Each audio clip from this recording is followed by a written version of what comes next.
Leslie, the governor was here today. When asked if he considered this an act of domestic terror, he didn't really have an answer tonight. We don't know why this devastating blast happened, but we do know exactly what happened.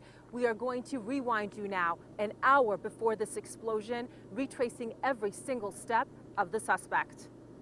Did you have any indication he was going to do this? No, not in the least bit, not at all. Suspected bomber Glen Jones stopping by the house of this friend Wednesday night. 60 minutes later, the small town of Panaca rocked to its core. It just became orange and kept getting bigger and bigger and bigger.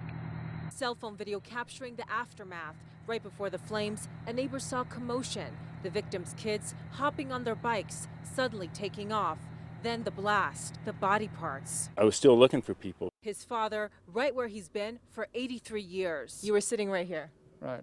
Things were flying around. Flying right into the home of veteran Wendell Cowart. His windows shattered, his house destroyed. But his concern? My wife just had knee surgery, so my main intention was to get her out of there.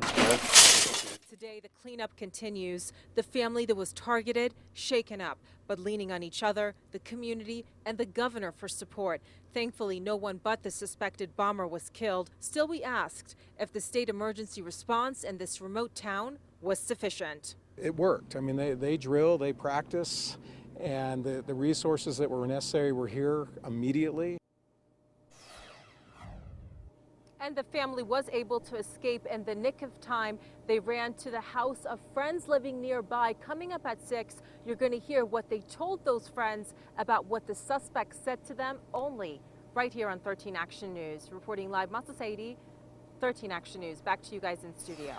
Thanks, Masa. Let's head right out now to Kingman, Arizona, where investigators found an RV linked to Glen Jones full of explosives. 13 Action News anchor Christopher King is there live with the latest. Chris. Investigators are scouring this RV park. This is the Zuni Village RV park.